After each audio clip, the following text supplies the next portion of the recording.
Hello and good evening, everyone. Welcome to 365 Live. My name is Gary, and I'll be your host for tonight's live session.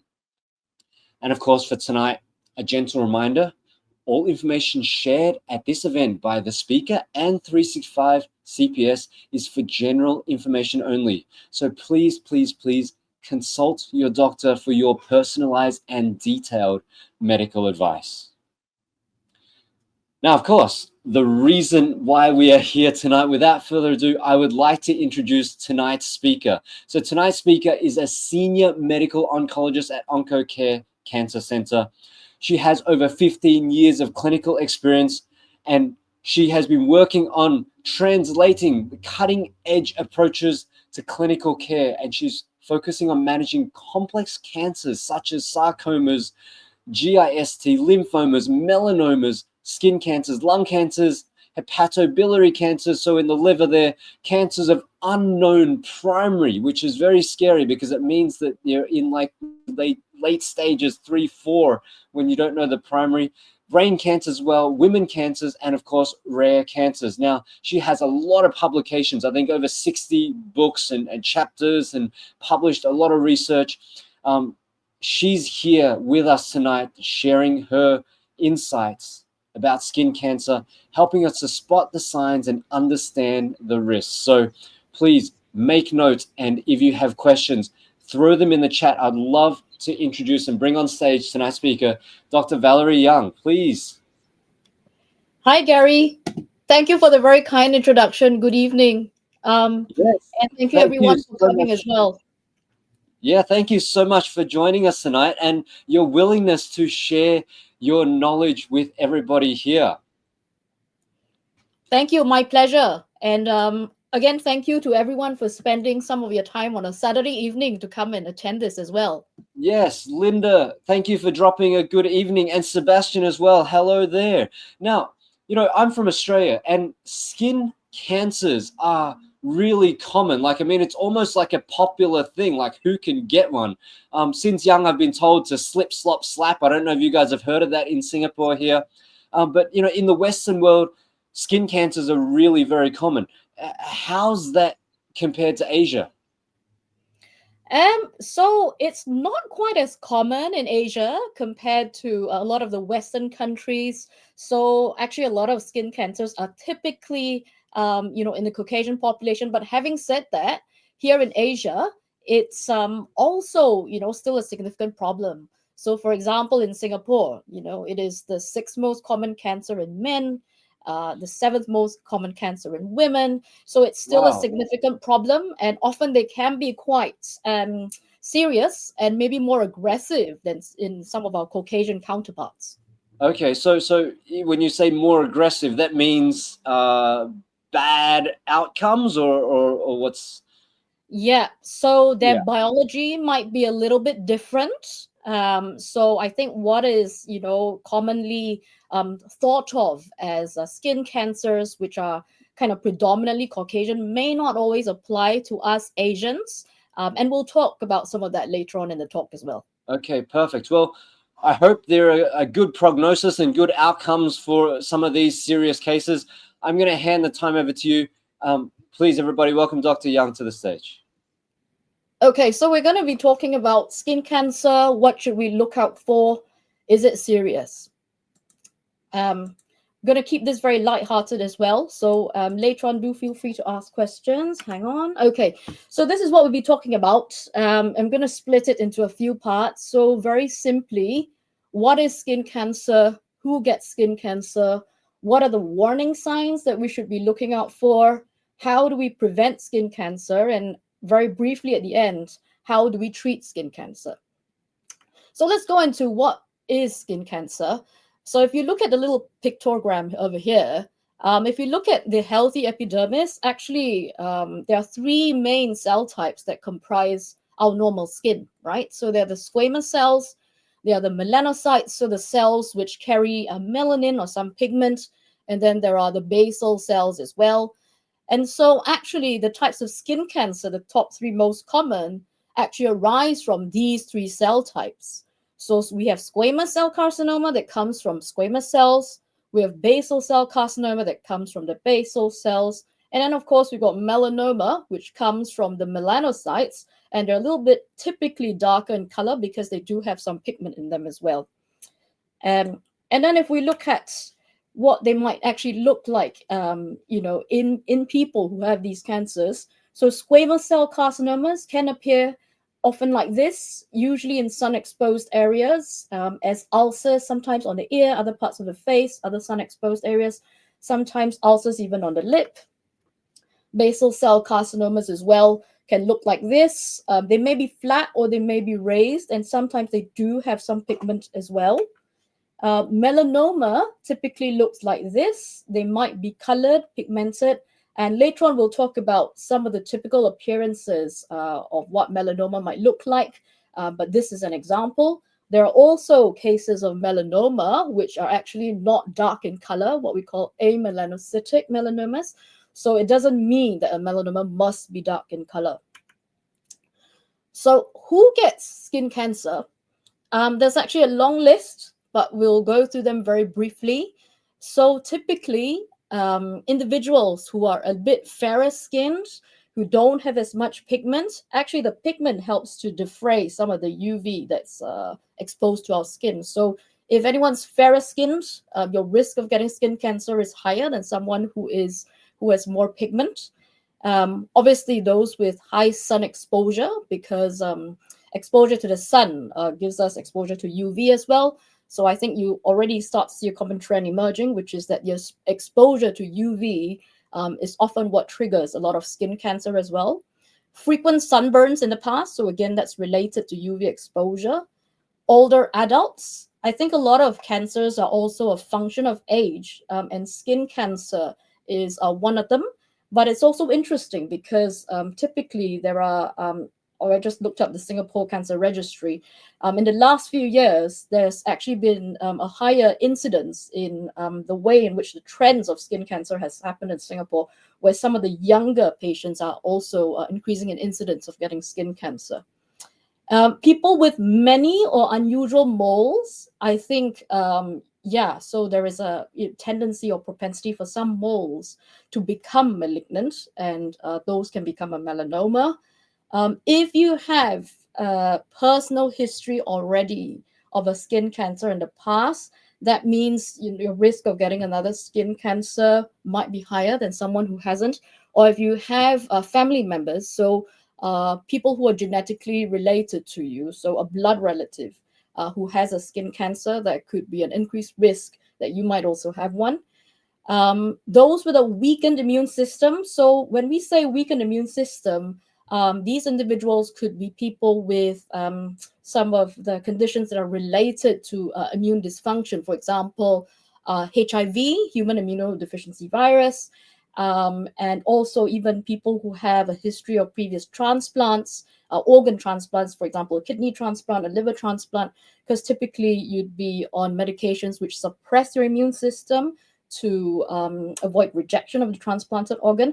But also, I think not forgetting individuals who might have very poorly controlled diabetes or diabetes for many, many years. The immune system might be weakened as well. And I think this is also related to what we mentioned in point 4 about older adults getting skin cancer. I think when we age, what also happens with our immune system is that we tend to develop what we call, and it's area actively being studied now, called immunosenescence, where our immune system and our repertoire to be able to defend our body and combat different exposures are weakened as we grow older. So number 8, I don't think many people in Singapore might use this, but tanning bed users, what our Caucasian counterparts like to use.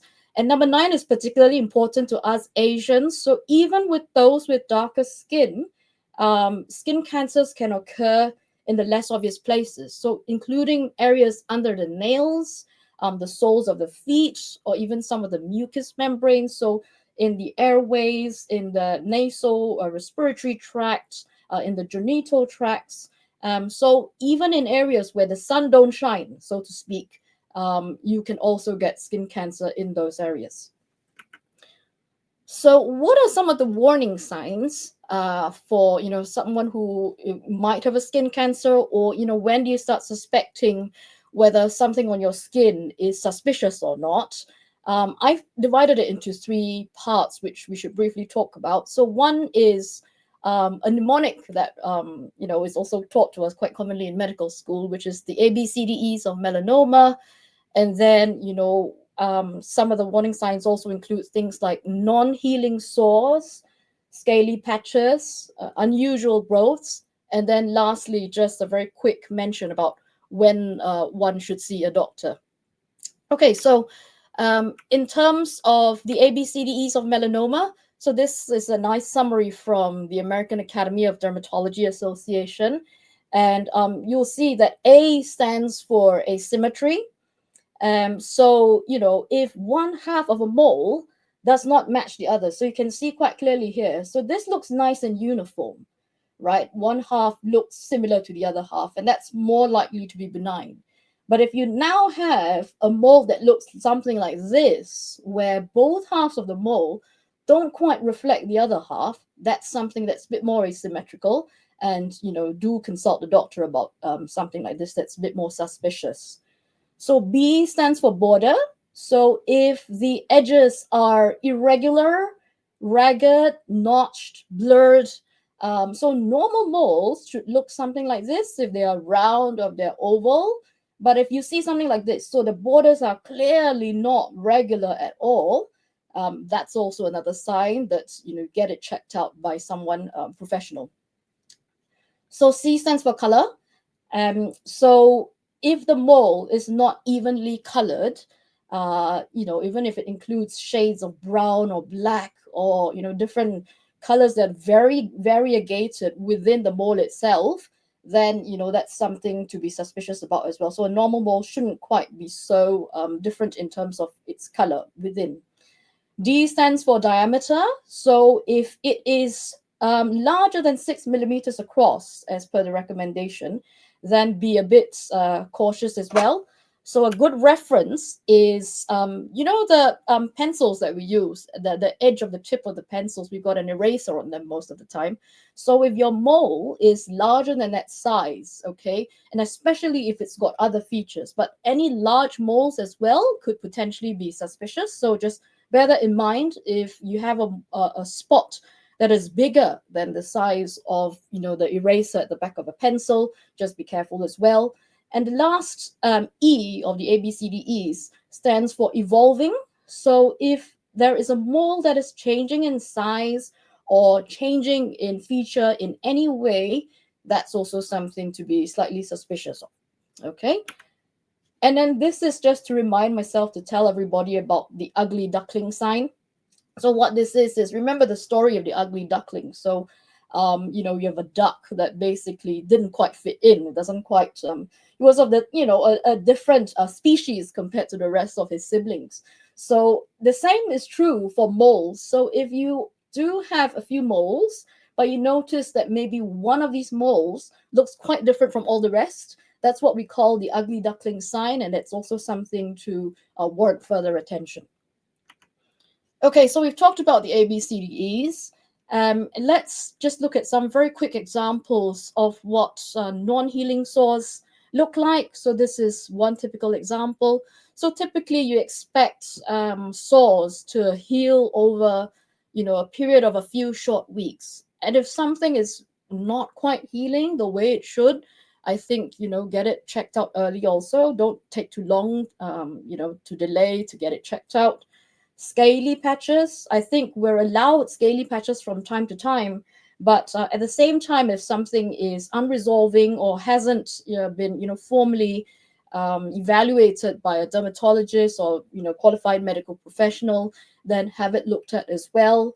And any unusual growths which was not there before but seems to have appeared, again, it could be something as it doesn't look quite so scary even in this picture, but this is a picture of a squamous cell carcinoma. So it can appear over time as something new and unexpected as well. Okay. And then lastly, when to see a doctor. So in essence, just a very, simple summary is if you notice any new or changing spot on your skin, if you have a sore or patch that doesn't heal after a few weeks, you have a mole that looks different from the rest, so the ugly duckling mole. And of course, very importantly, if you're at all unsure, it's certainly better to be safe than sorry. So just get it checked out, okay? And I think it's very important also to remind everybody that there's nothing wrong in getting something checked out if you're not sure, and also don't be scared. Get it checked out, and if you're told it's fine, then it's also not a bad thing. Okay. Okay, so prevention strategies. So very importantly, sun safety. So we talked about UV exposure. How can we protect ourselves against UV? So yes, you can wear protective clothing. So I tend to wear long sleeve clothes if I know that I'm going to be out in the sun for a long time. Sunscreen, typically sunscreen, we would recommend SPF 30 and above. And of course, if you can, try to avoid the sun and sort of stay in the shade as far as possible, especially in Singapore where we've got so much sun. And then very important as well is self-examination. So I always tell my patients, if possible, whenever you shower, even every day when you're showering, just have a quick look, at the various parts of your skin as far as you can tell. Just have a look in the mirror also. And certain areas that maybe it's a bit difficult for you to see, just use some mirrors to have a look, or get your husband or your wife to have a look as well for you. And of course, very important is that of early detection and regular checkups. Usually we would suggest a once a year checkup, especially if you have any of those risk factors, and sometimes even more often than once a year if your risk factors are high. And of course, early detection means that we can detect things at a much earlier stage if it is indeed a skin cancer. And the good news is, with early detection, a lot of these skin cancers, the vast majority, can be cured. Okay. Okay, so how do we diagnose a skin cancer? So if there's a suspicious area of skin, what happens is, dermatologist or a qualified medical professional, often we come around with these little, like almost like a microscope, but it's got like a magnifying glass attached to some light, which you can then place onto the area of skin, and that's called a dermoscope. And what happens is that amplifies what it looks like, and all those features that we talked about that might raise suspicion can be evaluated a little bit better through a dermoscope.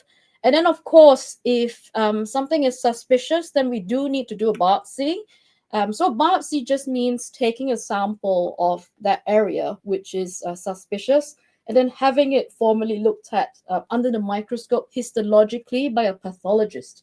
So that sample is, preserved and set in formalin, set in wax blocks, and then they get sliced into tiny, tiny, tiny layers, which then gets looked at under the microscope, and particular staining is done with, appropriate antibodies as well that would give us a very clear conclusion as to whether this is skin cancer or not. So this is just on the right-hand side, just an example of what a skin punch biopsy would look like. So it does depend on the suspicious area that we're evaluating. So if there are sort of different sizes of skin punch probes as well that are available. So if the suspicious area is small enough to be encompassed by a little skin punch like that, then often the dermatologist can just simply do that. I know it looks a bit painful maybe, but don't be scared. I think what we often do also is either we apply a bit of local anesthetic, which can be applied as a cream, or even a tiny, tiny injection, which, makes the process not painful at all, really. And then just taking off that area, which we want to go sort of into the fatty area as well, so that the full thickness can be properly evaluated. If the suspicious area is much bigger than what the skin punch biopsy can encompass, then we do use different means, maybe a bit of a scalpel blade, to cut it appropriately, and then seal it back later on. Okay, but again, not to worry, and easily avoidable in terms of pain by some local anesthetic. Okay. And then very briefly, about some treatment strategies that we now have for skin cancer. So surgery really has been the mainstay of treatment, especially in the early stages of skin cancer. So, catch it early, cut it out, and people are cured, essentially. That's, very, very easy to do. But it does mean, detecting it early is important. Radiotherapy can be used, especially in situations where surgery alone is insufficient, where there might be a higher risk of relapse, and then we sometimes think about whether additional radiotherapy might help to reduce the risk of relapse. We've also used radiotherapy in some situations where someone who has skin cancer is either very weak or very old and surgery is not quite appropriate for them, then sometimes radiotherapy can also be used. There are topical treatments, so meaning things that you apply on the skin. So they can include immune modulators, which in a way kind of galvanize your immune system to come and attack that skin cancer on that area of skin. There are also topical, chemotherapies that actually can be applied. And then the fourth point about targeted therapies and immunotherapies is what I use quite a lot actually for a lot of my patients. So these are situations where the stage of the skin cancer is a little bit more advanced. So where either the skin cancer is very, very thick, which increases its stage, or if lymph nodes are positive, or if it's advanced such that it's metastasized to other areas of the body, then the good news actually is that we now have very good treatments. So targeted therapies are things that target the BRAF MEK growth pathways, and they can actually be taken as a pill and can control disease very well. Immunotherapy can also be given as an infusion, typically into the vein, and a lot of patients actually still do very, very well and respond very well to these treatments. Typically, I think don't be worried also, because they're not typical chemotherapies that give rise to the types of side effects that you see people get with chemotherapies. It's quite different, and a lot of these treatments are actually quite tolerable as well. The last thing I wanted to mention is about prognosis and outcomes. So obviously in early stages, when things are detected early, fantastic, cut it out and you're cured. Even in situations where, perhaps there was some delay in diagnosis, or it wasn't so obvious, that this was a skin cancer.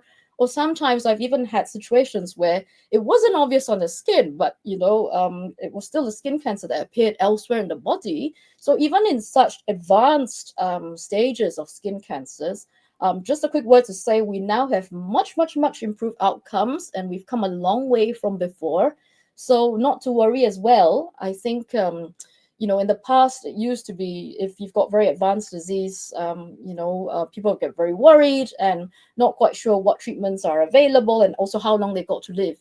But we now have much improved outcomes. I certainly have had many situations where my patients have defied the odds even and have lived with even metastatic or advanced disease for many, many years. Okay, so don't be scared.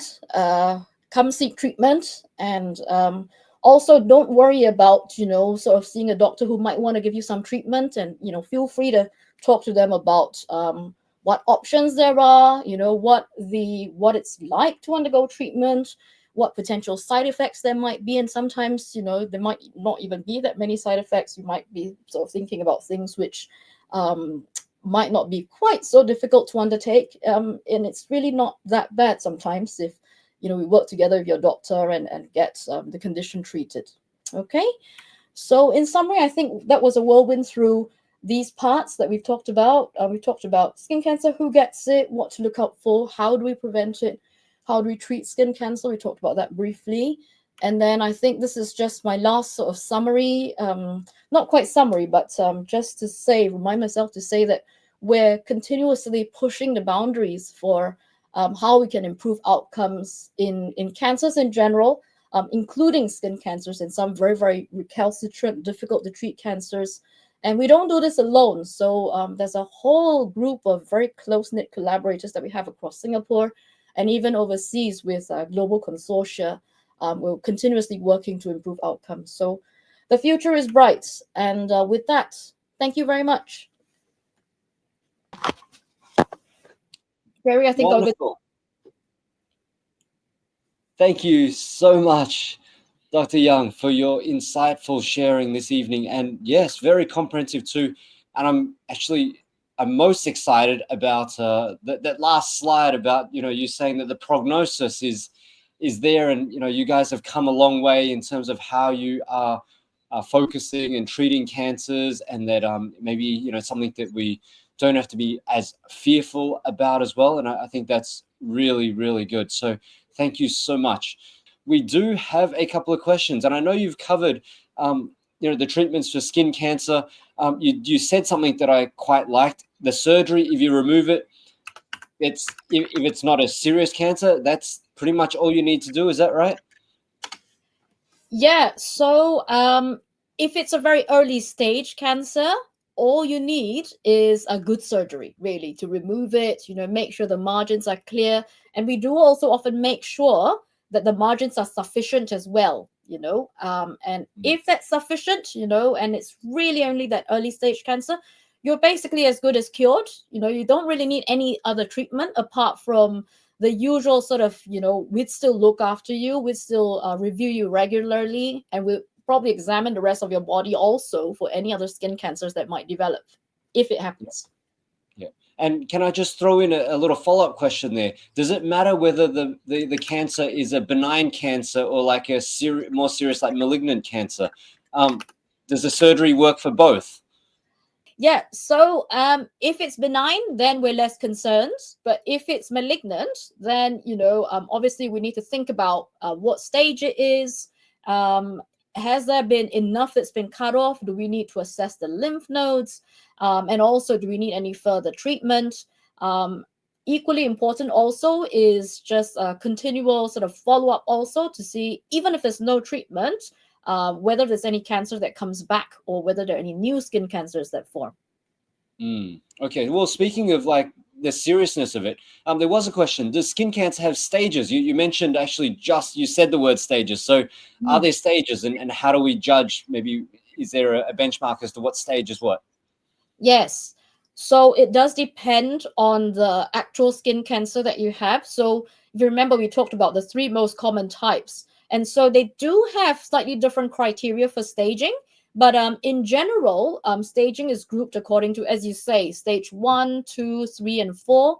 And the factors that come into play with regards to your stage is, number one, the thickness of where the cancer has gone to, which is why when you do a biopsy, it's important that the doctor takes the whole thickness of skin so that we can actually assess, how far in the skin cancer has actually got to. So the thickness is important.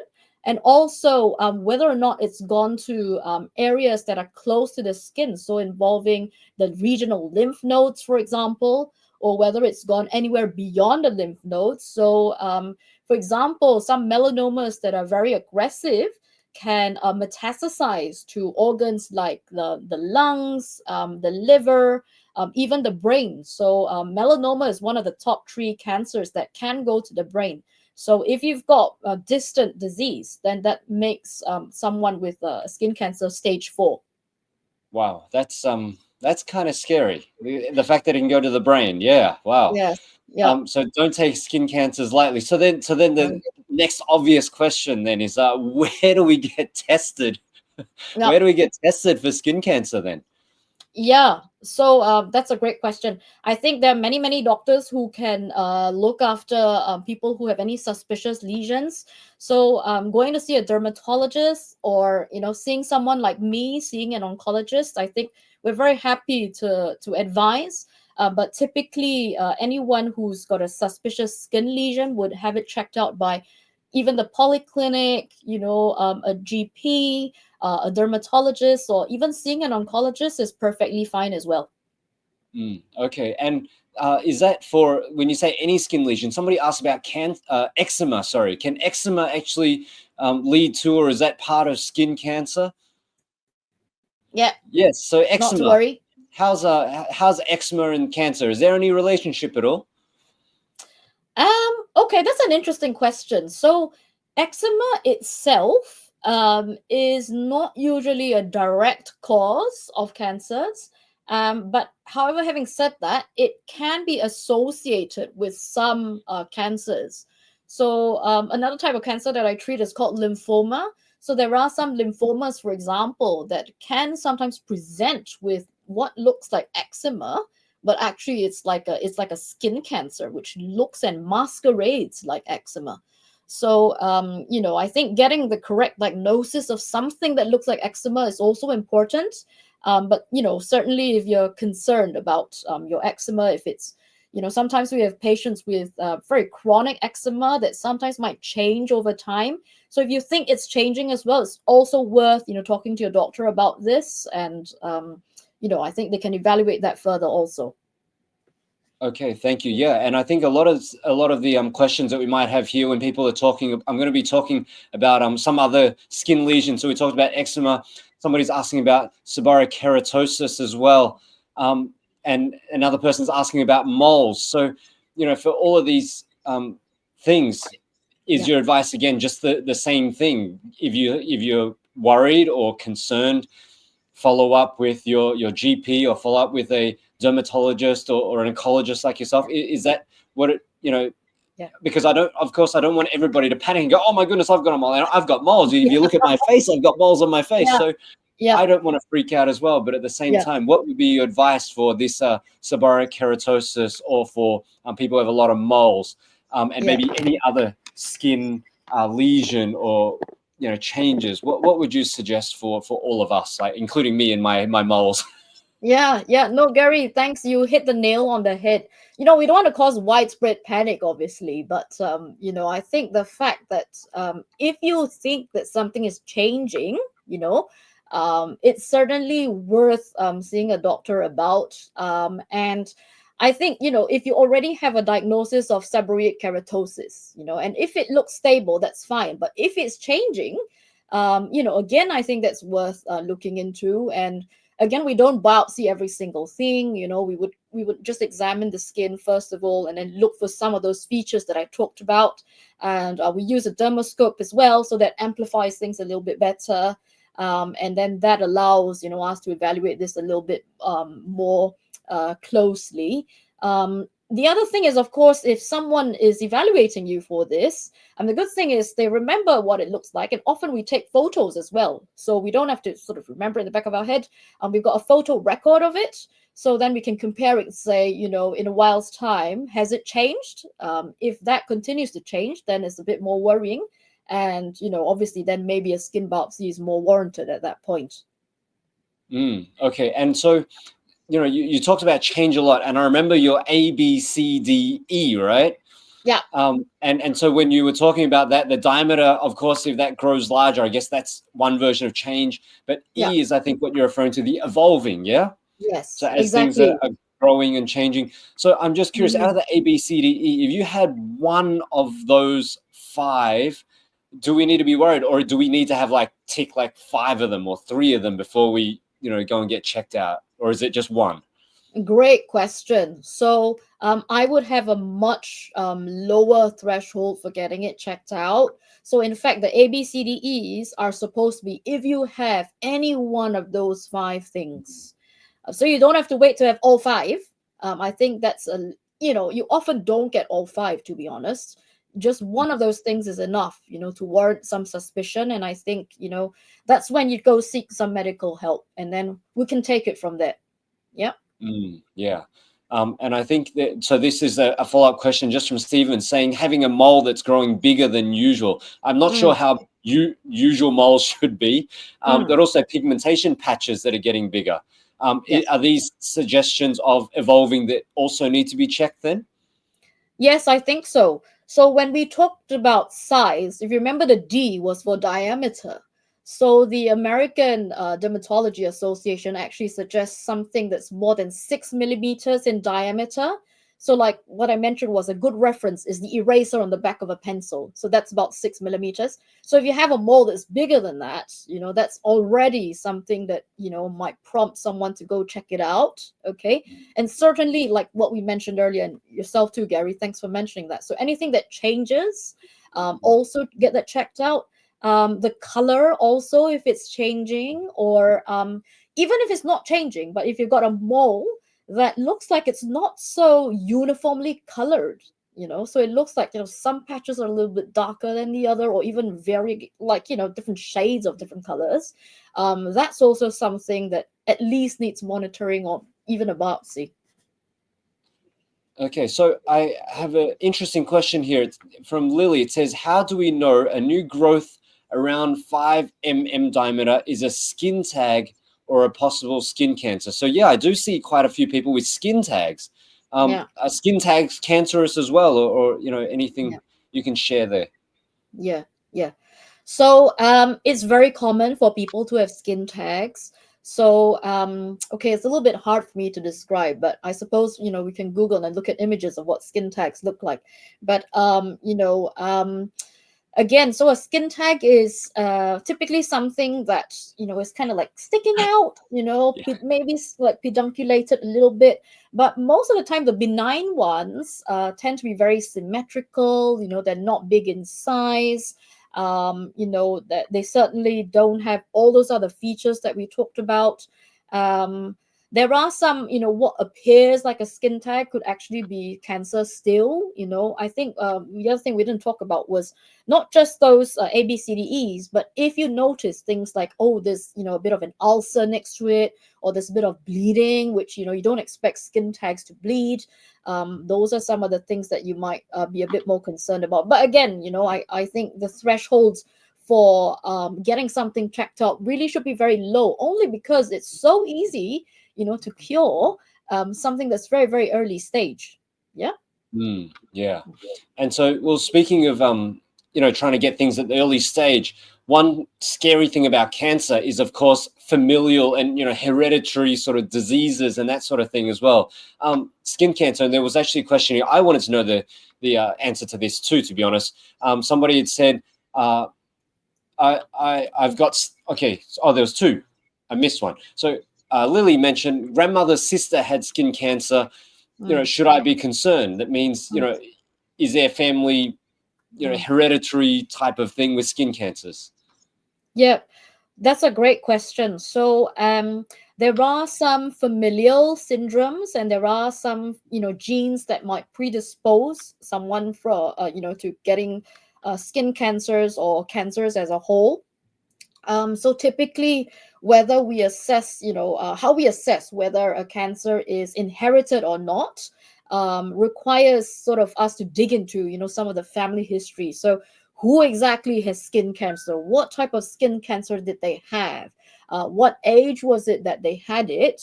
Are there many people in the family, typically on that same side, the father's side or the mother's side, that has this? So the typical kind of inherited cancer, you'd see multiple people in that line of the family who have these cancers. And oftentimes what we do is we actually test the person who has the cancer and look for the genes that might actually be related to having caused the cancer in the first place. And then we extend that to look at the rest of the family to see who else might carry this gene, who would otherwise, if you have this gene, you might have an increased risk of getting, similar types of cancers in the family. Okay. So it does depend, on that as well, how many members of the family, what kind of age they had the particular cancer. So I think, what we don't want to do is to have sort of everyone say, oh, I've got one member of my family, a distant relative who's got skin cancer, therefore I'm going to go for genetic testing. That might not be warranted, because you might be looking for a needle in a haystack. So we've got 30,000 expressed genes in our body, and all of them have all sorts of alterations and mutations, and they're all sort of different things to look for. So we wouldn't know where to start looking for it, unless we know what we're looking for. So oftentimes we start with the person who has the cancer, okay, and then we test their genes for it, and we do this in situations where there is a suggestion, like many members of the family have got this, and then we do those tests. Mm. Does But that yeah, make these yeah? Mm. yeah, it makes a lot of sense. Thank you for sharing. But the gene testing, it's not necessarily a standard assessment tool, right? I mean, that takes a lot of time, money, resources, that sort of thing. It's more for Yeah. either complex or advanced cases or concerns, like you said, where there might be a lot of people in the family afflicted, right? This is not like your standard, like what you said with the biopsy or with the dermoscopy Yeah. thingy, Yeah. right? Yeah. Yep, Yeah. exactly. We would evaluate each individual in terms of, going from simple to complex, right? So Mm. we start off with anyone who has any suspicious lesion on the skin. We start there, okay, rather Yeah. than sort of jump, straight to the genetics of it. Yeah. Yeah. And so speaking of still cancer as well, but if somebody has stage 2 breast cancer, could they also get a skin cancer? Okay, so I think that's a really interesting question as well. So it's not impossible. The question is, if someone does develop a skin lesion, is that related to the breast cancer that the person had before? Because breast cancers can come back as well. They can relapse, and they might even relapse in the skin, right? They can certainly, there's also the possibility of having an independent second skin cancer. It's not impossible. Um, and yeah, so I think someone with a breast cancer, yes, the answer is yes. You could also get a skin cancer. I guess the question is whether or not there's a higher risk of you getting a skin cancer compared to someone who doesn't have breast cancer. And to answer that question, it does depend on, again, to a certain extent, the genetics of the breast cancer also. To the top of my mind, I don't think there is a very well characterized kind of familial syndrome that links breast cancer to skin cancer. But certainly, I think anyone who's had a cancer before, just be a bit careful as well. And with the skin, then the question is this a breast cancer that has gone to the skin, or is this a separate skin cancer? Yeah, and unfortunately, we could. I mean, it is possible, right, to get a second cancer, which happens in this case to be in the skin. There were actually a few questions, Dr. Young, that people were sort of asking again, sort of about, could I get skin cancer? What does this mean? So, so some of the questions was like, if skin is itchy, dry and itchy regularly, will that become skin cancer? Or is the pigmentation a cause for skin cancer? Or is it sun exposure that's going to cause skin cancer? Or, exposure to like an open flame? And I know people haven't asked this, but even just sort of lighting. I mean, we're staring at screens, we're staring at a screen right now. Yeah. So can you just quickly maybe give us another quick summary of, maybe who gets skin cancer, like these sorts of conditions, whether it's itchy skin, whether it's pigmentation, is it only sunlight that causes skin cancer? Is it the radiation or the light from our screens? Is it somebody asked about sort of open flame cooking for chefs, right? It's still, I guess, a light source. Yeah. Can you just run through who gets skin cancer again, just briefly? Yeah. So, Gary, thanks. You hit the nail on the head. So I think the most evidence we have for this is really about UV exposure, right? So then the question comes, therefore, what are the sources of UV, right? So UV also has different types of UV. There's UVA, UVB, and actually the vast majority of UV comes from sunlight. Yeah. To be fair, there's also UV to a certain extent, even from indoor lighting. And again, different sorts of indoor lighting have different amounts of UV and types of UV. So I think things like fluorescent lighting have the most UV, incandescent lighting a little bit less, and then LED lighting has the least. There's also a small amount of UV that does come from computer screens. But in general, I think the studies that have been done, epidemiological studies, suggest that actually all this are really quite minuscule compared to UV exposure that we would otherwise get from the sun. The thing about open flames, I think that's an interesting one. I don't know how much we get exposed to open flames in Singapore, but if you have like I don't know, I suppose like a For fireplace, chefs, I guess. Yeah, for chefs, I chefs, guess. people who are Yeah. cooking with fires. Okay. Yeah. Yeah, well, I certainly hope you don't expose yourself to fire too much, but I guess it's similar to like having a light source, maybe equivalent to like sunlight as well. So certainly not wrong to protect yourself, apply on your sunscreen. But yeah, so that's the thing about UV. The question about long sort of dry skin which itches regularly, that's an interesting one. Um, I can sort of see how chronic irritation might sometimes eventually over time lead to perhaps seeding of a skin cancer. So that's something I suppose we can't completely exclude, but most of the studies and the evidence that we have available really comes from a UV as the main cause of this. In addition to some of the underlying genetics, and the genetics is not so clear. In a lot of the skin cancers, a lot of it is compound genetics, multiple genetic factors, and there isn't sort of often one gene that we can pinpoint it to that gives rise to this most of the time. Yeah, and I guess that could be said for pretty much every health condition, right? There's probably multiple factors, but maybe Yeah. if I just sum up everything that you just said, please correct me if I'm wrong, is that although there are going to be, different moles or eczema that we spoke about earlier, the dry, itchy skin, whether it's the sunlight or the room lights, different types of lighting, even though I said just now it's usually multifactorial, it does seem to be that majority of skin cancers so far are linked more to sunlight than to all of the other things that we might be worried about. And I want to just emphasize that. Is that correct, by the way? For me to Yes. just say that, Yep. yeah. Yep. Thank you for the brilliant summary.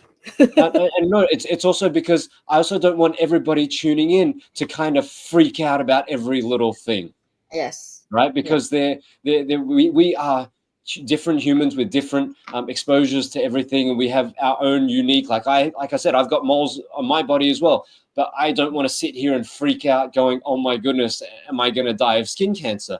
Yeah. And I hope that the people in the audience here too can also understand that again, if you really are highly exposed to the UV and the sunlight, then yes, your risks are obviously going to be higher.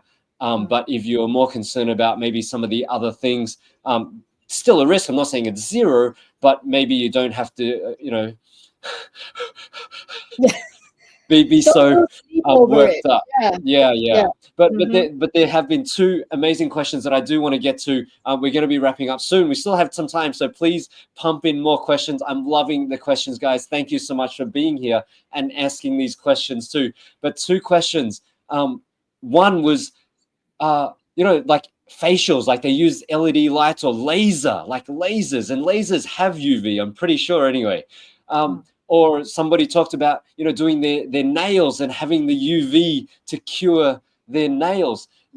These, for some ladies is also quite a regular occurrence, right? I mean, it's addition to maybe the sun and all this other stuff. So any insights into facial or IPL, like for what do you call it, hair removal, or even like to lighten moles? I think they use light, right? Yeah. So all of these things contribute, or could they contribute to cancer? Yeah, no, that's a great question. And I'm not so sure we have enough data, to be able to confidently say whether these procedures actually cause cancers. But yeah, I think as far as possible, we want to try and minimize exposure to UV. So if it's being done for, okay, I don't do my nails very often, so I've never had this gelling under the UV lights for a manicure or a pedicure. But I would think if it's sort of like you minimize it to only the nails, then maybe like minimize the exposure, minimize the area of contact. I think that would be the best thing to do if you really have to resort to doing this. Some of the lasers, it does depend what lasers we're talking about, because there's a whole range of many different things, and I'm not an esthetician by any means. So it does depend as well on the particular laser that's being used. And in fact, some of the treatments for some of the skin conditions do involve the use of narrowband UVB or UVA even, but these are usually used by specialist dermatologists. So it's really restricted to only the particular indication, and restricted to particular areas. So they normally talk to you about a balance of pros and cons, yeah. And so I think sometimes we do need to use these things to actually treat some conditions that are otherwise difficult to treat. Actually, talking about treatments, I think there was the previous question about someone with a previous history of cancer or with a coincident cancer. So sometimes some of the treatments for cancer can also increase your risk of a second cancer, including skin cancer. So previous radiation, some of the chemotherapy treatments as well. So, I think just bear those things in mind and look out for that. So the answer is, with regards to these gelling agents and with regards to skin lasers, I don't think the data is particularly clear, but if we can minimize it, I think that would be wise as well. Yeah, and I think if you do have some concerns there, probably the best person to speak to, especially when you're talking about aesthetics, is speak to your aesthetic doctor or whoever who's delivering the treatments and ask them, because they should be trained and they should understand the risks. Like what Dr. Young has just said, when they use it for cancer treatment, they have to evaluate the pros and the cons and the risks involved as well. So even for yourself, if you're making yourself look absolutely gorgeous, that's wonderful and I'm happy for you. But maybe you just also want to just double check your own risks with the expert who is meant to know what is happening. Yeah, because we don't want to end up having to see Dr. Young and say, hey, look, I have a feeling that because my face looks absolutely gorgeous, that I might have something now. No, feel free to ask, right? So what laser are you giving me? How much UV is there in here? And what doses are these? And should I be worried? Agree. And I think because Lily has just asked another question about underarm, the hair removal in the underarm. And of course, yes, lymph nodes are abundant in that area, definitely. And would that have an impact? And again, I'm not sure if Dr. Young, as the esteemed aesthetic doctor, knows, but maybe your aesthetic doctor may know. It would be best to, of course, follow up, because anything that, like I said, is very personal or is very specific for you, please go and assess your risk with your doctors. Because as much as we want to share, like Dr. Young said, there's no evidence or there's not enough data out there to sort of say here or there. So it may very well be a threat, but she can't say for certainty. Yep, agree. All right, so we are completely out of time because we've had some absolutely amazing questions. But if I can just sneak in one last question. Of course. No problem, Gary. One last question. We have covered a lot, and it has been absolutely delightful speaking with you this evening. Is there one thing that we have not covered that you would like to say before you leave? Well, I think we covered you've covered everything. That's wonderful. Yeah. But if there's one thing, what would it be? Well, I think the last summary I just want to say is just don't be scared. So I think we've had a few cases where patients came to us saying, I've thought about this for a long time, and I've only decided to come now. I finally plucked up the courage to come now. And, I think if they come earlier, it would have helped in terms of the stage and what we can do. But at the same time, I think just don't be worried. There's no reason to fear seeing a doctor. I think we're generally quite nice human beings, and then just remember that your doctor can't force you to do anything you don't want to do. Okay. So if you're worried about anything, you're worried about, hey, is this biopsy going to be painful? I don't want to be, sometimes you're scared to hear the C word, but the fact of the matter is a lot of this can be treated. There are many, many people who are cured, even in advanced stages. You can do very, very well. So just don't be afraid. I think that's the last thing we should really emphasize here. Yeah. Wonderful. Okay. Thank you, Dr. Young, for your information, your advice, your question answering skills, and just for an overall delightful evening. I appreciate your time, and thanks once again for all the participants, all the audience here for tuning in. I'll invite Dr. Young to take her leave. All right. Thank you so much once again for being here this evening. It's been an absolute delight. Please follow, like, share our posts on social media. Stay in touch for the latest updates in our events. And once again, thank you so much for being with us tonight. My name's Gary. It's been a pleasure. I'd love to see you guys in the next session. Until then, take care, stay healthy, and have a wonderful evening.